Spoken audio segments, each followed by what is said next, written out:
ನೀವೇ ದಾಯಿದಿಗಳಾಗಿ ಕಿತ್ತಾಡ್ತಿದ್ರಿ ಅಂತ ಅನ್ಸಲ್ವ ಭೂಮಿಗೋಸ್ಕರ? ಕಷ್ಟಕ್ಕೆ ಮಾಡ್ಕೊಂಡ್ರು ಪಾಪ ಏನ್ ಸುಖಕ್ ಮಾರಲ್ಲ ಯಾರು ಹಿಡಿದ್ರು ಜಾಡು ಏಕ ನಾನೇ ಇರ್ತೀನಿ, ನಾನೇ ಟೌನ್ಶಿಪ್ ಮಾಡ್ತೀನಿ ಅಂತ ಬಂದ್ರು. ಕಿತ್ತಾಡಿಸ್ತಾವ್ರೆ. ಅವಾಗ ನನ್ ಕನ್ಸನ್ ಕೂಸು ಅದ್ ಮಾಡೇ ಮಾಡ್ತೀನಿ ಅಂತ ಅಂದ್ರು. ಅವ್ರ ವ್ಯಕ್ತಿ ಇದೆಲ್ಲ ಮಾಡಬಾರ್ದು. ಅವರು ಎಷ್ಟು ದಿನ ಬಯಸ್ಕೊಳಕಾಯ್ತಿದೆ? ನಮಸ್ತೆ. ಇಲ್ಲಿವರೆಗೂ ನೀವೆಲ್ಲರೂ ಕೂಡ ಅಣ್ಣ ತಮ್ಮಂದರ ರೀತಿಯಲ್ಲಿ ಇದ್ರಿ, ಆದ್ರೆ ಈಗ ನೀವೇ ದಾಯಿದಿಗಳಾಗಿ ಕಿತ್ತಾಡ್ತಿದ್ರಿ ಅಂತ ಅನ್ಸಲ್ವ ಭೂಮಿಗೋಸ್ಕರ? ಇಲ್ಲ, ನಾವೇನ್ ದಾಯಾದಿಗಳ ತರ ಕಿತ್ತಾಡ್ತಾ ಇಲ್ಲ, ಕಿತ್ತಾಡಿಸ್ತಾವ್ರೆ. ಓಕೆ. ಕುಮಾರಸ್ವಾಮಿ ಅವರು ಕಿತ್ತಾಡ್ಸಕ್ಕೆ ಶುರು ಮಾಡ್ಸವ್ರ. ಅವರು ನಾವೇನ್ ಇದುವರೆಗೂ ಯಾವ ಕಿತ್ತಾಡಿರಲ್ಲ, ಚೆನ್ನಾಗೇ ಇದ್ದು. ಅವ್ರು ಸುಮಾರು ದಿನದಿಂದ ಬೈಕೊಂಡು ತಿರ್ತಾವ್ರು, ನಾವ್ಯಾರು ಏನು ಮಾತಾಡಿರಲ್ಲ. ನಾವು ಎಷ್ಟು ದಿನ ಬಯಸ್ಕೊಳಕಾಯ್ತಿದೆ? ಬರೀ ಬಯಸ್ಕೊಂಡಿರಕಾಯ್ತದ ಹೇಳಿ? ಈಗ 2006ನೇ ಇಸ್ವಿಲ್ ಬಂದ್ರು, 4 ಕಡೆ ಟೌನ್ಶಿಪ್ ಮಾಡ್ತೀನಿ ಅಂತ ಕುಮಾರಸ್ವಾಮಿ ಹೊಟ್ಟೋಗ್ಬಿಟ್ರು. ಹುಟ್ಟಾಕ್ತವ್ರು ಇಲ್ಲ ಮಾಡ್ಬೇಕು, ಇಲ್ಲ ಅವ್ರದ್ದು ಸರ್ಕಾರ ಹೋದಾಗ ರೆಡ್ ಜೂನ್ ತೆಗೆದ್ಬಿಟ್ಟು ಫ್ರೀ ಜೂನ್ ಮಾಡ್ಬಿಟ್ಟು ಹೋಗ್ಬೇಕಾಗಿತ್ತು. ಅದು ಮಾಡ್ಲಿಲ್ಲ. 2007-8 ಬಂದ್ಬಿಟ್ಟು 50 ಎಕರೆ ಜಮೀನ್ ತಗೊಂಡ್ರಲ್ಲ. ಎಂತ ತಗೊಂಡ್ರು? ತೋಟ ಮಾಡವ್ರೆ, ಹಸ್ಕೊಳ್ ಸಾಕವ್ರೆ, ಬೋರ್ ಹಾಕವ್ರೆ, ಇಲ್ಲ ಏನಪ್ಪಾ ಫಾರ್ಮ್ ಹೌಸ್ ಕಟ್ಟವ್ರ. ಅವರು ಟೌನ್ಶಿಪ್ ಮಾಡಕ್ಕೆ ತಗೊಂಡದ್ದು, ಟೌನ್ಶಿಪ್ ಆಗಿದೆ ಅಂತಾನೆ ತಗೊಂಡದ್ದು. ಅವರು ಡಬಲ್ ವೈಟ್ ಮಾಡ್ಕೊಳಕ್ಕೆ ಅವ್ರು ತಗೊಂಡದ್ದು. ಈಗ ನೋಡಿದ್ರೆ ಬಂದು 2018 ಬಂದ್ರು. ಅವಾಗ 18 ಬಂದಾಗ ಅವಾಗ ನನ್ ಕನ್ಸನ್ ಕೂಸು ಅದ್ ಮಾಡೇ ಮಾಡ್ತೀನಿ ಅಂತ ಅಂದ್ರು. ಅವಾಗ ಅವ್ರ ಕೈಲಿ ಮಾಡಕ್ ವರ್ಷಕ್ಕೂ ಆಗಲ್ಲ, ಅವಾಗ ಬಿಟ್ಬಿಟ್ಟು ಹೋದ್ರು. ಈಗ ಬಂದ್ಬಿಟ್ಟು ಈಗ ಏಕಾಏಕಿ ಈಗ ಡಿ ಕೆ ಶಿವಕುಮಾರ್ ಬಂದ್ರು, ಬಾಲಣ್ಣ ಅವ್ರು ಬಂದ್ರು. ಏನೋ ಒಳ್ಳೇದು ನಾವೆಲ್ಲ ಹೋಗಿ ಕೇಳ್ಕೊಂಡು ರೈತರುಗಳು ಏನು 20 ವರ್ಷದಿಂದ ಇದೇ ಆಯ್ತಲ್ಲ ನಮ್ಗೆ ಎಲ್ಲ 15 ಲಕ್ಷ ನಾನು ನೋಡಿ 2 ಎಕರೆ ಜಮೀನು ಮಾರಿದ್ದೀನಿ 1 ವರ್ಷ ಹಿಂದೆಗಡೆ. ಬನ್ನಿ ಬೇಕಾದ್ರೆ ಪೇಪರ್ ತಗೊಂಡ್ ತೋರಿಸ್ತೀನಿ. 1.5 ಲಕ್ಷ ಕುಂಟೆಗೆ ಮಾರಿದ್ದೀನಿ. 1.5 ಲಕ್ಷ ಕುಂಟೆಗೆ 2 ಎಕರೆ ಜಮೀನು ಮಾರಿದ್ದೀನಿ. ಬೇಕಾದ್ರೆ ನೀವು ಕೇಳಿದ್ ಬೇಕಾದ್ರೆ ಈ ಪೇಪರ್ ತೋರಿಸ್ತೀನಿ ನಾನು. ಎಲ್ಲ ಹಿಂಗೆ ರೈತರೆಲ್ಲ ಕಮ್ಮಿಗೆ ಎಲ್ಲ ಕಷ್ಟಕ್ಕೆ ಮಾರ್ಕೊಂಡ್ರು ಪಾಪ ಏನ್ ಸುಖಕ್ಕೆ ಮಾರಲ್ಲ ಯಾರು. ಎಲ್ಲರಿಗೂ ಕಷ್ಟ ಇದ್ದ 5 ಕುಂಟೆ ಮಾಡ್ಬೇಕು, 10 ಕುಂಟೆ ಮಾಡ್ಬೇಕು, 1 ಎಕರೆ ಮಾಡ್ಬೇಕು, 2 ಎಕರೆ ಮಾಡ್ಬೇಕು, ಎಲ್ಲರಿಗೂ ಕಷ್ಟ ಇದ್ದ ಎಲ್ಲ ಮಾರ್ಕೊಂಡ್ಬಿಟ್ರು. ಈಗ ನಾವೆಲ್ಲ ಹೋಗಿ ಹಿಂಗೆಲ್ಲ ಆಯ್ತಲ್ಲ 20 ವರ್ಷ ಇದೇ ಆಯ್ತಲ್ಲ ಅಂತ ಹೋಗಿ ಕೇಳ್ಕೊಂಡ್ಮೇಲೆ ನಮ್ಮ MLA ಅವರು ಬಾಲಣ್ಣ ಅವರು ಡಿ ಕೆ ಶಿವಕುಮಾರ್ ಸಾಹೇಬ್ರಿಗೆ ಹೇಳಿ ಏನೋ ಒಂದು ರೈತರಿಗೊಂದು ಮುಕ್ತಿ ಕಾಣಿಸ್ಬೇಕು ಅಂತ ಏನೋ ಮಾಡಕ್ ಶುರು ಮಾಡಿದ್ರೆ ಈ ಕೆಲಸ ಮಾಡ್ತಾವ್ರಿ ಇವ್ರು. ಯಾಕೋಸ್ಕರ ಈ ಕೆಲಸ ಮಾಡ್ತಾವ್ರೆ? ಮಾಡಿದವ್ರು ಯಾರು? ದುಡ್ಡಾಕ್ತವ್ರು ಯಾರು? ಇದನ್ನೆಲ್ಲ ತಂದು ಕುಂಡಿಸ್ತವ್ರು ಯಾರು? ಕುಂಡಿಸ್ತವ್ರು ಅವ್ರೇನೆ. ಈಗ ಬಂದ್ ಗಲಾಟೆ ಮಾಡಿಸ್ತಾ ಇರೋರು ಅವ್ರೇನೆ. ಎಲ್ಲ ತೋಟ ಅಂದ್ರೆ ಈ ಬೆಂಗಳೂರೆಲ್ಲ ತೋಟನೇ ಇತ್ತಲ್ವಾ? ಬೆಂಗಳೂರಲ್ಲಿ ಏನ್ ಕಾಡಿತ್ತಾ? ಬೆಂಗಳೂರಲ್ಲಿ ತೋಟನೇ ಇತ್ತು. ಈಗ ಬಿಡದಿ ಗಂಟೆ ಬೆಂಗಳೂರು, ಆರೋಳ್ಳಿ ಗಂಟೆ ಬೆಂಗಳೂರು, ನೆಲಮಂಗಲ ಗಂಟೆ ಬೆಂಗಳೂರು, ತಮಿಳುನಾಡು ಹೊಸೂರು ಗಂಟೆ ಬೆಂಗಳೂರು, ದೇವನಹಳ್ಳಿ ಹೋದ್ರೆ ಚಿಕ್ಕಬಳ್ಳಾಪುರ, ಆಂಧ್ರ ಗಂಟೆ ಬರೀ ಬೆಂಗಳೂರು ಆಗದೆ. ಇದೊಂದೇನೆ ತೋಟ, ಅವೆಲ್ಲ ತೋಟ ಇದ್ಲವ? ಅವು ಎಲ್ಲ ತೋಟನೇ ಇದ್ದು. ತೋಟ ಬೆಂಗಳೂರು ಡೆವಲಪ್ ಆಗಿ ಹತ್ರಕ್ಕೆ ಬಂದ್ಬಿಟ್ಟಿದೆ. ಈಗ ಹತ್ರಕ್ಕೆ ಬಂದಿರೋದ್ನ ಒಂದ್ ಲೇಬರ್ ಸಿಗಲ್ಲ ಇಲ್ಲಿ ನಮ್ಗೆ. ಒಂದ್ ವ್ಯವಸಾಯ ಮಾಡಕ್ ಆಗಲ್ಲ. ನಾವು ಏನ್ ಜೀವನ ಮಾಡ್ಬೇಕು? ಈಗ 3 ಹಸ್ಕೊಳ್ ಕಟ್ಕೊಂಡ್ರೆ ಏನಾಯ್ತದ ಗೊತ್ತಾ? ಹಸ್ಕೊಳ್ ವ್ಯಾಪಾರ ಹೇಳ. ನಾನು 30 ವರ್ಷದಿಂದ ಹಸ್ಕೊಳ್ ಕಟ್ಟಿದೆ. 3 ವರ್ಷ ಕಟ್ಕೊಂಡ್ರೆ ಒಂದ್ ಕರಿತಾ ಇರ್ತದೆ, 2 ಫಲ ಬಿದ್ದಿರ್ತವೆ. ಈ ಕರಿಯೋದ ಫಲಕಾಯ್ತದೆ. ಇನ್ ಜೀವನ ಏನ್ ಮಾಡೋದು? ಭೂಮಿಯನ್ನ ಸ್ವಾಧೀನ ಪಡಿಸ್ಕೊಂಡ್ರೆ ಅದೇ ಹಸುಗಳನ್ನ ತಗೊಂಡು ರೈತರು ಎಲ್ಲಿಗೆ ಹೋಗ್ಬೇಕು? ಯಾವ ಹಸುಗಳು ತಗೊಂಡು? ಈಗ ಯಾರು ಒಂದಿಷ್ಟು ಜನ ರೈತರು ಏನ್ ಹಸುಗಳನ್ನ ಇಟ್ಕೊಂಡಿದಾರಲ್ಲ, ಅವರು ಆ ಹಸುಗಳನ್ನ ತಗೊಳ್ಳಿ. ಅವರು ಸೈಟ್ ತಗೊಳ್ಳಿ, 50-50 ಜಾಗ ಕೊಡ್ತಾರೆ, ಒಳ್ಳೆ ಡೆವಲಪ್ಮೆಂಟ್ ಮಾಡ್ಕೊಡ್ತಾರೆ. ಅವ್ರು 40% ಕೊಡ್ತೀವಿ ಅಂದಿದ್ರು, ಇವ್ರಿಗೆ 50% ಕೊಡ್ತೀನಿ ಅಂದವ್ರೆ. ಇವ್ರೇನ್ ತೊಂದರೆ ಏನ್ ಮಾಡ್ತಾವ್ರೆ? ಅವ್ರ ಅವಾಗ 25 ಲಕ್ಷ ಕೊಡ್ತೀನಿ ಅಂತ ಅಂದಿದ್ರು. ಇವ್ರು ಇವಾಗ 2.5 ಕೋಟಿ ಕೊಡ್ತಾವ್ರ ದುಡ್ಡು. ಒಂದು ಈಗ 1 ಎಕರೆ ಇರೋರು 1/2 ಎಕರೆ ದುಡ್ಡು, 1/2 ಎಕರೆ ಸೈಟ್ ಇಸ್ಕೊಳ್ಳಿ ಬಿಡಿ, ಅವ್ರು ಚೆನ್ನಾಗೇ ಇರ್ತಾರೆ. ಏನ್ ಅವ್ರೇನ್ ಕೆಟ್ಟಾಗಲ್ಲ. ನಾವೆಲ್ಲ ನೋಡಿ, ನಾವೆಲ್ಲ ಸೈಟ್ಗೆ ಹೋಯ್ತಾ ಇರೋದು. ನಮ್ಗೆ ಬೇಕಾದಷ್ಟು ಕಾಸು ಇಸ್ಕೊತೀವಿ. 1 ಎಕರೆ 2 ಎಕರೆ 5 ಎಕರೆ ಇಸ್ಕೊತೀವಿ, 10 ಗುಂಟು 20 ಗುಂಟು ಇಸ್ಕೊತೀವಿ. ಉಳಿದು ನಾವು 50-50 ಸೈಟ್ ಇಸ್ಕೊಂಡು ನೆಮ್ಮದಿಯಾಗಿರ್ತೀವಿ. 2 ಆಯ್ಕೆಗಳು ಇದೆ. ಎಲ್ಲರೂ ಬುದ್ಧಿವಂತರೆ. ಯಾರು ಎಲ್ಲ ದುಡ್ಡು ಇಸ್ಕೊಂಡು ತಿನ್ಕೊಳ್ಳೋರು ಯಾರು ಇಲ್ಲ. ಕಮರ್ಷಿಯಲ್ ಕೊಡ್ತಾರೆ 45%, ರೆಸಿಡೆನ್ಸಿಯಲ್ ಬೇಕಾದ್ರೆ 50% ಕೊಡ್ತಾರೆ. ಕಮರ್ಷಿಯಲ್ ಆದ್ರೂ ತಗೋಬಹುದು, ರೆಸಿಡೆನ್ಸಿಯಲ್ ಆದ್ರೂ ತಗೋಬಹುದು. ಒಳ್ಳೆ ಕೆಲಸ ಮಾಡ್ತಾವ್ರೆ. ಏನ್ ಕೆಟ್ಟ ಕೆಲಸ ಯಾರು ಏನ್ ಮಾಡ್ತಾ ಇಲ್ಲ ಇಲ್ಲಿ. ಇವಾಗ ಈ ಕೆಂಪೈನ್ ಬೆಳೆದವ್ರಿಗೆ ಅವ್ರ ಜಮೀನು 20 ಲಕ್ಷ 30 ಲಕ್ಷ 40 ಲಕ್ಷ ತಗೊಳಕಿಲ್ಲ. ಈಗ 2.25 ಕೋಟಿ ಹಾಕವ್ರ 1 ಎಕರೆ ದುಡ್ಡು ಅವ್ರಿಗೆ. ಇವ್ರು ತಗೋತಾರ? ಈಗ ಒಂಥರ ಮಾಡಿ ಈಗ ಮಾಡೋರಲ್ಲ ಇಲ್ಲಿ 2.5 ಕೋಟಿ, ಇನ್ನೂ 10 ಲಕ್ಷ ಕಮ್ಮಿಗೆ ತಗೊಳ್ಳಿ, ಕೊಟ್ಬಿಡ್ತೀವಿ ನಾವೆಲ್ಲ. ಬಂದ್ ಮಾಡಿಕೊಳ್ಳಿ ಬಿಡಿ, ಅವರು ಬಂದ್ಬಿಡ್ಲಿ. ಇಬ್ಬರು ಇದೇ ರೀತಿ ಹೋರಾಟ ಮಾಡ್ತಿದ್ರೆ ಯಾವ ಹಂತಕ್ಕೆ ತಲುಪುತ್ತಾ ಇದೆ? ಇಲ್ಲ, ಇಬ್ರು ಏನ್ ಹೋರಾಟ ಮಾಡ್ತಾ ಇಲ್ಲ. ನಾವು ಅವ್ರು ಮಾಡಿಸ್ತಾವ್ರ ಅಷ್ಟೇ. ಇಲ್ಲಿ ಯಾರು ಹೋರಾಟ ಏನ್ ಮಾಡ್ತಾ ಇಲ್ಲ. ಅವ್ರು ಮಾಡಿಸ್ತಾವ್ರ ಹೋರಾಟನ. ಬೇಕು ಅಂತಾನೆ ಅವ್ರು ಹೋರಾಟ ಮಾಡಿಸ್ತಾ ಇರೋದು. ಇನ್ನೂ ಒಂದ್ ಹೇಳ್ಬಿಡ್ಲಾ? ಈಗ ಕುಮಾರಸ್ವಾಮಿ ಅವ್ರು ಯಾಕೆ ಇಷ್ಟೊಂದು ತೊಂದರೆ ತಗೋತಾವ್ರೆ ಅಂತ ಗೊತ್ತಿಲ್ಲ. ಕುಮಾರಸ್ವಾಮಿ ಅವ್ರನ್ನ ಮುಂದಾಗೆ ಡಿ ಕೆ ಶಿವಕುಮಾರ್ ಸಾಹೇಬ್ರನ್ನ ಕರೆದು ಮಾತಾಡಿ ಸುಮ್ನೆ ಇರೋರೇನೋ. ಇವ್ರು ಕರೆದು ಮಾತಾಡಿರೋದು ಕಾಣಿ ಅಂತ ಕಾಣ್ತದೆ. ಅವತ್ತು ಇವ್ರ ಕರಿಯಕ್ ಏನ್ ಗೊತ್ತಾ? ಅವತ್ತು ಕುಮಾರಸ್ವಾಮಿ ಅವರು 4 ಟೌನ್ಶಿಪ್ ಮಾಡಿದಾಗ ಯಾರನ್ನ ಕರೆದು ಮಾಡಿರಲ್ಲ. ಏಕಾಏಕಿ 4 ಗೋಡೆ ಮಧ್ಯ ಕೂತ್ಕೊಂಡೆ ಮಾಡಿದ್ದವ್ರು. ಯಾರನ್ನು ಬೇರೆಯವ್ರನ್ನ ವಿರೋಧ ಪಕ್ಷದವ್ರನ್ನ ಪಕ್ಷದವ್ರನ್ನ ಯಾರನ್ನು ಕರೆದು ಮಾಡಿರಲ್ಲ. ಇವತ್ತು ಅವರು ನಾವು ರೈತರೆಲ್ಲ ಹೋಗಿ ಹಿಂಸೆ ಕೊಡ್ತಾ ಇರೋದಕ್ಕೆ ಮಾಡ್ತಾವ್ರ ಅವರು. ಏನ್ ಅವ್ರು ಬೇಕು ಅಂತ ಮಾಡ್ತಾರೆ, ನಾವೇ ಹಿಂಸೆ ಕೊಟ್ಟೋದು ಮಾಡ್ತಾ ಇರೋದು ಅವರು. ಓಕೆ, ಈಗ ಬಂದ್ ಯಾಕೆ ಇವ್ರ ಪಾರ್ಟಿ ಹಿಂಸೆ ಕೊಡ್ತಾ ಇರೋದು ಇವ್ರು ಮಾಡೋದಕ್ಕೆ? ಇವ್ರು ಯಾಕೆ 50 ಎಕರೆ ಜಮೀನ್ ತಗೊಂಡ್ರು? ಇವ್ರು ಟೌನ್ಶಿಪ್ ಅಂತಾನೆ ತಗೊಂಡ್ರು, ಇವ್ರೇನ್ ದಡ್ರಲ್ಲ ಅವರು. ಓಕೆ, ಅವ್ರು ಟೌನ್ಶಿಪ್ ಬೆಂಗಳೂರು ಒತ್ತಡ ಆಯ್ತು ಅಂದ್ಬಿಟ್ಟೆ ಅವ್ರು ಬೆಂಗಳೂರು ಒತ್ತಡ ಆಯ್ತು ಅಂದ್ಬಿಟ್ಟೆ ನಾಲ್ಕು ಸಿಟಿ ಮಾಡಿದ್ದು ಅವ್ರು ಅದಕ್ಕೇನೆ. ಅವರು ಬುದ್ಧಿವಂತರೇನೆ, ಅವ್ರೇನ್ ದಡ್ರಲ್ಲ. ಈಗ ಬಂದು ಏಕಾಏಕಿ ನಮ್ಮನ್ನ ಮಾತಾಡ್ಸಲ್ಲ ಅಂತಾನೋ ಏನ್ಕೋಸ್ಕರ, ಅದೇನ್ ಕೋಪಕ್ಕೋ ಯಾವಿದ್ಕೋ ಗೊತ್ತಿಲ್ಲ, ಬಂದಿಲ್ಲಿ ಎಲ್ಲ ಚೆನ್ನಾಗಿರೋರ್ನ ಅಕ್ಕಪಕ್ಕ ಊರ್ನವ್ರನ್ನ ಅಣ್ತಮ್ದಿರ್ನ ಮಾವ ಮಾಮೇಕಳ್ನ ಎಲ್ಲ ಎತ್ಕಟ್ಟಿ ಎಲ್ಲ ಕುಸ್ತಿ ಬೆಳೆಸಿ ಇದೆಲ್ಲ ಮಾಡ್ಬೇಕು ಕುಮಾರಸ್ವಾಮಿ ಅವರು. ದಯವಿಟ್ಟು ಅವ್ರ ಯೋಕ್ತಿಗೆ ಅವ್ರ ಶೋಭೆ ತರಲ್ಲ ಇದು. ಅವ್ರ ಯೋಕ್ತಿಗೆ ಅವ್ರು ಇದೆಲ್ಲ ಮಾಡಬಾರ್ದು. ಅವರು ಡಿ ಕೆ ಶಿವಕುಮಾರ್ ಸಾಹೇಬ್ರು ಕರ್ನಾಟಕ ವಿಧಾನಸೌಧದಲ್ಲಿ ಹೋಗಿ ಏನ್ ಮಾಡ್ಬೇಕು ಎತ್ ಮಾಡ್ಬೇಕು ಅಂತ ಹೋಗಿ ಮಾಡ್ಬೇಕಾಗಿತ್ತು. ರೈತರಿಗೆ ಇನ್ನೂ 10 ಲಕ್ಷ 20 ಲಕ್ಷ ಹೆಚ್ಚಿಗೆ ಕೊಡಿ, 40 ಲಕ್ಷ. ಅವರು ಇಲ್ಲಿ ಬರ್ಲಿಕ್ಕೆ ಆಹ್ವಾನ ಕೊಟ್ಟಿದ್ರಲ್ಲ, ಡಿ ಕೆ ಶಿವಕುಮಾರ್ ಮುಖ್ಯಮಂತ್ರಿ ಆಗಿ ಅವರೇ ಬರ್ಬೋದಿತ್ತಲ್ಲ. ಡಿ ಕೆ ಶಿವಕುಮಾರ್ ಮುಖ್ಯಮಂತ್ರಿ ಆಗ್ಬಿಟ್ಟು ನರ್ಬಿದಿ ಬರ್ತಾರ? ಇರಿ ಒಂದ್ ನಿಮಿಷ, ರೈತರ ವಿಚಾರ ಹೆಂಗ್ ಬರ್ತಾರೆ? ರೈತರ ವಿಚಾರ ಅಂತ ಬಂದ ಬರ್ಲೇಬೇಕಾಗುತ್ತೆ.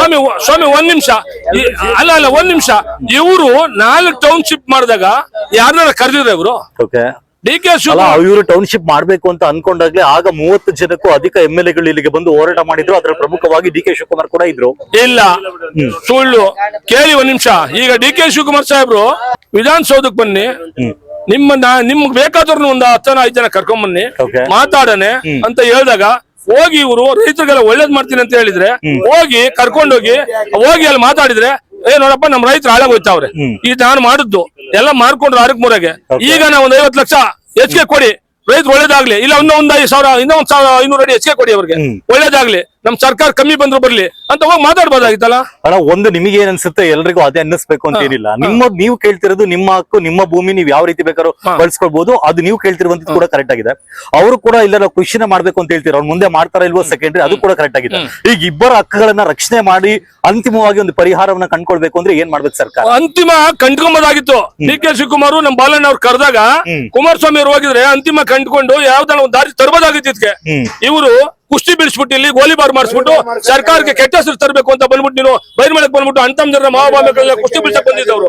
ಕುಸ್ತಿ ಬಿಡಕ್ ನಾವು ಹೋಗಲ್ಲ, ನಾವು ಗೊತ್ತು, ನಮ್ಗೆ ಹೇಳಿದ್ರು ದೊಡ್ಡವರು, ನೀವ್ ಯಾರು ಏನು ಮಾಡಕ್ ಹೋಗ್ಬೇಡಿ, ಅವ್ರು ಬಂದಿರೋದೇ ಕಿತಾಪತಿ ಮಾಡಕ್ಕೆ, ಅವ್ರು ಗೋಲಿಬಾರ್ ಮಾಡ್ಸಕ್ಕೆ ಬಂದಿರೋದು, ನೀವ್ ಯಾರು ಏನು ಕುಸ್ತಿ ಆಡ್ಬೇಡಿ, ನೀವೇನು ಸ್ಟ್ರೈಕ್ ಮಾಡಕ್ ಹೋಗ್ಬೇಡಿ, ಬಂದು ಹೋಗ್ಲಿ ಅವರು ಅಂತ ನೀವು ಹೇಳಿದ್ರು.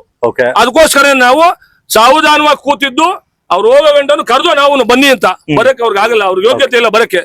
ಸಾವಧಾನವಾಗಿ ಕೂತಿದ್ದು ಕಳ್ಸಿಕೊಟ್ಟಿದ್ದೀವಿ. 850 ಜನ ಪೊಲೀಸ್, ನಮ್ಗೆ ಟೌನ್ಶಿಪ್ ನಮ್ಗೆ ಬೇಕೇ ಬೇಕು. 850 ಜನ ಪೊಲೀಸ್ ಹಾಕ್ತಿದ್ರು ಗೋಲಿಬಾರ್ ಮಾಡಕ್ಕೆ. ನನ್ನ ಹೆಸರು ಸಿದ್ದರಾಜು ಅಂತ. ಇವಾಗ ರೈತರ ಬದುಕು ಬೀದಿಲಿ ಬಿದ್ದೋದು. 20 ವರ್ಷ ಆಯ್ತು ನಮ್ಮ ಜೀವನ. ಪರ ಅನ್ನೋರು ಬೀದಿಗೆ ಬಿದ್ದಿದ್ದಾರೆ, ವಿರೋಧ ಅನ್ನೋರು ಬೀದಿಗೆ ಬಿದ್ದಾರೆ, ಪರ ಅನ್ನೋರು ಬೀದಿಗೆ ಬಿದ್ದವ್ರೆ. ಯಾಕೆಂದ್ರೆ ಅವ್ರಿಗೂ ಒಂದು ಭಯ. 20 ವರ್ಷ ಆಯ್ತಲ್ಲ, ಇವ್ರು ಬಂದು ನಿಲ್ಸ್ಬಿಟ್ಟು ತಿರ್ಗಾ ಮಧ್ಯದಲ್ಲಿ ರೆಡ್ ಝೋನ್ ಹೊಟ್ಟೈತದೆ ಅನ್ನೋ ಭಯದಲ್ಲಿ ಕೂತವ್ರ ಪಾಪ ಅವರು. ಅಲ್ಲಿ ತುಂಬಾ ಜನ ಅವ್ರೆ ಈ ಆತಂಕದಲ್ಲಿ. ಅಲ್ಲ, ಏನಕ್ಕೆ ಕುಮಾರಸ್ವಾಮಿ ಅವರೊತ್ತಿಗೆ ರೆಡ್ ಝೋನ್ ಮಾಡಿದ್ರು? ಹಂಗೆ ಬಿಡ್ಬೋದಿತ್ತಲ್ಲ. ಮಾಡಿದ್ರ ಉದ್ದೇಶ ಏನಿತ್ತು ಅಂತ ಏನಾದ್ರು ಅನ್ಸುತ್ತಾ? ಟೌನ್ಶಿಪ್ ಮಾಡಕ್ಕೆ ಮಾಡಿದ್ದವ್ರು. ಮುಂದೆ ನಾನೇನಾದ್ರೂ ಅಧಿಕಾರಕ್ಕೆ ಬಂದ್ರೆ ಅಲ್ಲಿ ಹಿಡಿದ್ರಿ ನೋಡು ಜಾಡು. ನಾನೇ ಇರ್ತೀನಿ, ನಾನೇ ಟೌನ್ಶಿಪ್ ಮಾಡ್ತೀನಿ ಅಂತ ಬಂದ್ರು. ಯಡಿಯೂರಪ್ಪನಿಗೆ ಅಧಿಕಾರ ಕೊಡ್ತೀರಾ, ನಾನೇ ಇರ್ತೀನಿ, ನಾನೇ ಮಾಡ್ತೀನಿ ಅನ್ಬಿಟ್ಟು ಲೇಟ್ ಆಗಿ ಮಾಡಿದ್ರು. ಅದು ಬಿಟ್ರೆ ಬೇರೆ ಏನು ಇಲ್ಲ. ಇವತ್ತು ಬಂದಿರೋದು ಅದಕ್ಕೋಸ್ಕರನೇ. ಪೂರಾ ನಿರ್ಣಾಮ ಆಗ್ಬಿಟ್ಟವ್ರೆ. ಇವಾಗ ಏನಾದ್ರು ಮಾಡಿ ಮೇಲ್ಕೆ ಎದೊಳ್ಬೇಕು. ಇದನ್ನಾದ್ರೂ ಎಸೆತ್ಕೊಂಡು ಬರೇ ಒಂದೇ ಒಂದು ನೀರಾ ಪಾಕೆಟ್ಗೆ ಗೋಲಿಬಾರ್ ಮಾಡಿಸಿದ್ರು ಇಲ್ಲಿ ಇಟ್ಲೇನಹಳ್ಳಿಲಿ ಅವತ್ತಿನ ದಿನ. ಇವತ್ತು ಏನಾದ್ರು ಮಾಡಿ ಗೋಲಿಬಾರ್ ಆಗ್ಬೇಕು, ಸರ್ಕಾರದ ಮೇಲೆ ಕೆಟ್ಟ ಹೆಸರು ಬರ್ಬೇಕು, ರೈತರನ್ನ ಯಾರು ಪೊಲೀಸ್ನ ಹೊಡಿಬೇಕು, ಸರ್ಕಾರದ ಮೇಲೆ ಕೆಟ್ಟ ಹೆಸರು ಆಗ್ಬೇಕು, ನನ್ನ ಬೆಳೆ ಬೇಯಿಸ್ಕೋಬೇಕು. ಅಷ್ಟು ಬಿಟ್ರೆ ಬೇರೆ ಏನು ಉದ್ದೇಶಿಲ್ಲ. ನಿನ್ನೆ ದಿನ ನಾವೆಲ್ಲ ಸಾವಧಾನವಾಗಿ ಕೂತಿ ಅವ್ರನ್ನ ನೇರವಾಗಿ ಸ್ವಾಗತ ಮಾಡುದು. ಬನ್ನಿ, ನಾವು ನಿಮ್ ರೈತರೇ, ಹಿಂದೆ ಈ 30 ವರ್ಷದಿಂದ ನಿಮ್ಗೆ ಓಟ್ ಹಾಕಿದೀವಿ ನಾವು. 30 ವರ್ಷ ಸ್ವಾಮಿ ಅವ್ರನ್ನ ಪ್ರಧಾನ ಮಂತ್ರಿ ಮಾಡಿದೀವಿ. ಅವತ್ತು ಚೀಫ್ ಮಿನಿಸ್ಟರ್ ಮಾಡುವಾಗ ದೇವೇಗೌಡರನ್ನ ನಮ್ಮ ಒಕ್ಕಲಿಗ ಜನಾಂಗ ನಾವು ಹೋಗಿ ವಿಧಾನಸೌಧ ಮೇಲೆ ಬಾವುಟ ಕಟ್ಟಿದ್ದು. ಯಾರಿಗೆ? ಇವ್ರು ರಾಮಕೃಷ್ಣ ಹೆಗಡೆ ಜಗಳ ಆದಾಗ. ಅಂತ ಇದು ಇವ್ರು ನಾವು ಕಟ್ಟಿ ನಿಮ್ ಸೇವೆ ಮಾಡ್ಲಿಲ್ಲ ನಾವು. ಯಾಕೆ ನೀವು ನಮ್ಮನ್ನು ವಿರೋಧನೆ ಈ ಸದ್ಯ ಆಗ್ತಾ ಇರ್ಬೋದು, ಬರೋ ಸದ್ಯ ಆಗ್ತಾರೆ, ಬಂದ್ ಮಾತಾಡ್ಬೇಕಾಗಿತ್ತು. ಹಂಗಾರೆ ನಿಮ್ಗೆಲ್ಲರೂ ಓಟ್ ಹಾಕಿಲ್ವ? ಎಲ್ಲರೂ ಓಟ್ ಹಾಕ್ತಾ ಆಗಿದ್ದು ಬಿಡಿ. ಈ ಭಾಗಕ್ಕೆ ಬಂದಿರೋದು 4 ಸತಿ ಬಂದಿರೋದು. ಇವಾಗ 2 ಸತಿ ಬಂದಿದೆ, ಮೊದ್ಲು 2 ಸತಿ ಬಂದಿದ್ರಿ. 40 ವರ್ಷದಿಂದ.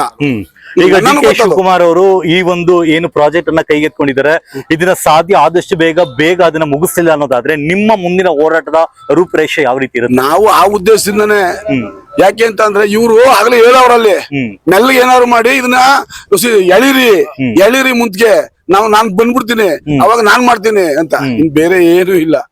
ಅವ್ರಿಗೆ ಹೇಳಿರೋದು ಅದೇನೆ, ನಾನ್ ಬಂದ್ಬಿಡ್ತೀನಿ, ಇದನ್ನ ಏನಾದ್ರು ಎಳಿತಾ ಇರ್ರಿ, ನಾ ಆಮೇಲೆ ಮಾಡೋಣ ಅಂತ. ಅದು ಸುಳ್ಳು. ಅದಕ್ಕೋಸ್ಕರನೇ ನಾವೇನಾರು ಆಗಿಲ್ಲ, ಅದು ಎಳಿತಾರೋ ಬಿಡ್ತಾರೋ ಗೊತ್ತಿಲ್ಲ, ನಮಗೂ ಪರಿಹಾರ ಆಗ್ಬೇಕಲ್ವ ಬೇಗ. ನಮ್ಮ ಮಕ್ಳಿಗೂ ಏನಾರು ನಾವು ನಮ್ ಜೀವ ಎಷ್ಟು ದಿನ ಬದುಕಾಯ್ತು? 20 ವರ್ಷ ನಮ್ ಜೀವನ ಸಾಯ್ತಪ್ಪ.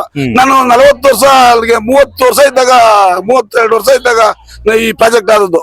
54 ವರ್ಷ ವಯಸ್ಸು. ಇನ್ನಷ್ಟು ವರ್ಷ ಬಿಡ್ತೀವಪ್ಪ. ಒಬ್ಬ ಮನ್ಸನ ವಯಸ್ಸು ಎಷ್ಟು ವರ್ಷ? 60ರಿಂದ 70 ವರ್ಷ. ಒಂದ್ ಪ್ರಾಜೆಕ್ಟ್ 20 ವರ್ಷ ಆಗದ್ಮೇಲೆ ಮುಗಿದಾದ್ಮೇಲೆ ಜೀವನ ಮಾಡೋದೆ ಅಂತರಲ್ಲಿ. ಇವಾಗ ಇಲ್ಲಿ ಬಿಡದಿಲಿ ಟೌನ್ಶಿಪ್ ಮಾಡಿದಿರಾ, ಎಲ್ಲ ತುಮಕೂರಲ್ಲಿ ಮಾಡು, ಯಾದಗಿರಿಲಿ ಮಾಡು, ಬಳ್ಳಾರಿಲಿ ಮಾಡು ಅಂತ ಯಾವ ನೀವಾದ್ರೂ ಗಮನ, ಮಾಧ್ಯಮದವರಾದ್ರೂ ಕೂಡ ಇದನ್ನ ಪ್ರಶ್ನೆ ಮಾಡ್ಬೇಕು. ಬೆಂಗಳೂರು ಪಕ್ಕ ಒಂದು ಟೌನ್ಶಿಪ್ ಮಾಡ್ಬೇಕೆ, ಬೆಂಗಳೂರು ಬಿಟ್ಟು ಬೇರೆ ಕಡೆ ಮಾಡ್ಬೇಕೆ.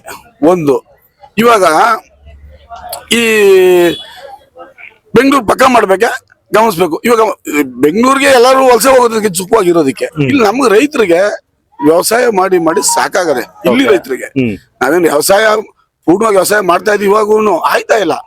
ನೋಡಿ, ಇಲ್ಲೊಂದು ಮರ, ತೆಂಗಿನ ಮರ, ನೆನ್ನೆಯಿಂದ ಮೇಲ್ ಬಿದ್ದೈತ ಕಾಯಿ ಕೀಳ್ಸಕ್ ಒಂದ್ ಆಳು ಸಿಗಲ್ಲ.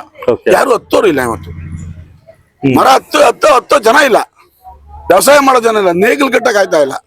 ಎಲ್ಲ ಟ್ರ್ಯಾಕ್ಟರ್ ವ್ಯವಸಾಯ ಮಾಡ್ತಾ ಇದೀವಿ, ಬೇರೆ ವ್ಯವಸಾಯ ಮಾಡ್ತಾ ಇಲ್ಲ, ಆಯ್ತಾ ಇಲ್ಲ. ಈ ನೀರು ಕೊಳಚೆ ನೀರು ತುಂಬಾ ಕುಲುಷಿತವಾಗ್ಬಿಟ್ಟಿದೆ. ಆ ನೀರನ್ನು ಮುಟ್ಟರು ಸಾಕು. ಯಾರಾದ್ರೂ ಬಂದು ಪುಣ್ಯಾತ್ಮರು ಅವ್ರನ್ನ ಸ್ವಾಗತ ಮಾಡ್ತೀವಿ. ಯಾರನ್ನ? ರೈತ ಹೋರಾಟಗಾರನ ಸ್ವಾಗತ ಮಾಡ್ತೀವಿ. ರಾಜ್ಯದ ರೈತ ಹೋರಾಟ ಸ್ವಾಗತ ಮಾಡೋಣ. ನಮ್ ಕಷ್ಟನು ಬಂದು ಅವ್ರು ಕೇಳಿ, ಯಾಕಪ್ಪ ನೀವು ಪರವಾಗಿದ್ದೀರಾ, ಏನ್ ಸಮಾಚಾರ ಅಂತ ಅವಾಗ ಹೇಳ್ತೀವಿ. ನಾವೆಲ್ಲ ನಮ್ಮ ಕಷ್ಟನು ಆಲಿಸ್ಲಿ, ಏನಾಗದೆ ಎತ್ತಾಗಂತ. ನೀವು ಬರೇ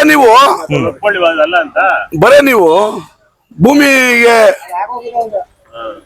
ಭೂಮಿ ವಿರೋಧ ಮಾಡೋರ್ನ ಹೋಗಿ ಕೇಳಿದ್ರೆ ಏನ್ ಪ್ರಯೋಜನ ಅಲ್ವಾ? ನಮ್ಮನ್ನು ಬಂದು ಕೇಳಿ, ನಮ್ಮ ಆ ಸಂಘದವ್ರು ಬಂದು ನಮ್ಮನ್ನು ಕೇಳಿ, ಏನ್ ಯಾಕೆ ಕೊಡ್ತಿದ್ರ, ಏನ್ ಸಮಾಚಾರ, ಯಾಕೆ ಏನಾಯ್ತು, ಕುಮಾರಸ್ವಾಮಿ ಏನ್ ಮಾಡಿದ್ರು, ಇವ್ರೇನ್ ಡಿ ಕೆ ಶಿವಕುಮಾರ್ ಏನ್ ಮಾಡಿದ್ರು. ನಾವು ಡಿ ಕೆ ಶಿವಕುಮಾರ್ ಹತ್ರ ನಾವೆಲ್ಲ ನೀವಾಗ ಹೋಗಿ ಹಿಂಗ ಆಗ್ಬಿಡೋದು 20 ವರ್ಷ ಆಯ್ತು, ನನ್ನ ಸ್ನೇಹಿತರಾಗ್ಬೋದು, ನಮ್ ಸಂಬಂಧಿಕರಾಗ್ಬೋದು, ಸ್ವಾಮಿ ಕಣ್ಣಲ್ಲಿ ನೀರ್ ಬರ್ತದೆ.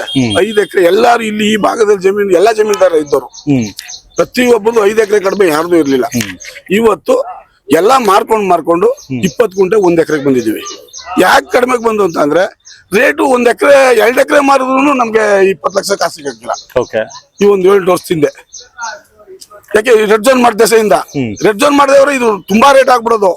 ಇದು ಬೆಂಗಳೂರು ಬಂದು ಡೆವಲಪ್ಮೆಂಟ್ ಅವರು ಇವರು ಬಂದು ಎಲ್ಲ ಏನೋ ಸೆಟ್ ಮಾಡೋರು, ಅವ್ರ ತಗೊಬಿಡೋರು. ರೆಡ್ ಝೋನ್ ಮಾಡ್ದೇಸದ ರೇಟ್ ಬಿದ್ದೋಯ್ತು. 2 ಎಕರೆ ಮಾರಿದ್ರು ನನ್ನ ಮಗಳ ಮದುವೆನೋ, ನನ್ನ ತಂಗಿ ಮದುವೆನೋ, ಅಕ್ಕನ ಮದುವೆನೋ ಮಾಡೋದಕ್ಕೆ ಸಾಲ್ತಾ ಇಲ್ಲ. ಕೊನೆಯದಾಗಿ ಕುಮಾರಸ್ವಾಮಿ ಅವ್ರಿಗೆ ಒಂದ್ ಮಾತು ಹೇಳ್ತೀನಿ ಅನ್ನೋದಾದ್ರೆ ಏನ್ ಹೇಳ್ತೀರಾ? ಕುಮಾರಸ್ವಾಮಿ ಅವರು ಬರ್ಲಿ, ಇಬ್ಬರು ರೈತರನ್ನು ಕುಂಡಿಸಿ ಅವ್ರ ಹತ್ರನೂ ಮಾತಾಡ್ಲಿ, ನಮ್ಮ ಹತ್ರನೂ ಮಾತಾಡ್ಲಿ, ಇದನ್ನ ಸರ್ಕಾರದಲ್ಲಿ ಹೋಗಿ ಮಾತಾಡಿ ಅಕಸ್ಮಾತ್ ಅವರ ಒಂದು ಕೇಂದ್ರ ಸರ್ಕಾರವೋ ಅಥವಾ ಸ್ಟೇಟ್ ಗೌರ್ಮೆಂಟ್ ಎಲ್ಲೋ ಹೆಚ್ಚಿಗೆಯನ್ನ ಕೊಡ್ಸಿದ್ರೆ ತುಂಬಾ ಸಂತೋಷ. ಪ್ರಾಜೆಕ್ಟ್ ಮಾಡ್ಲಿ, ಯಾಕೆಂದ್ರೆ ಆಗಲ್ಲ, ವ್ಯವಸಾಯ ಮಾಡಕ್ ಆಗಲ್ಲ. ಸರಿ. ಆಮೇಲೆ 9,600 ಅಡಿ ಕೊಡ್ತೀವಿ ಅಂತ ಹೇಳಲ್ಲ, ಇನ್ನೂ 1,000 ಅಡಿ ಬೇಕಾದ್ರೆ ಹೆಚ್ಚಾಗಿ ಕೊಡ್ತಾರೆ. ರಾಜಕೀಯ ಮಾಡೋದ್ ಬೇಡ, ರಾಜಕೀಯ ಮಾಡಿ ನಮ್ಮನ್ನು ಸಾವಸಿ ಹೆಣ್ ಮಾಡೋದ್ ಬೇಡ. ತುಂಬಾ ಸಂತೋಷ. ನನ್ನ ಇಷ್ಟು ಮಾತಾಡೋ ತಮ್ಮೆಲ್ಗೂ ಅನ್ಸಿ ನನ್ನ ಮಾತು ಮುಗಿಸ್ತೀನಿ.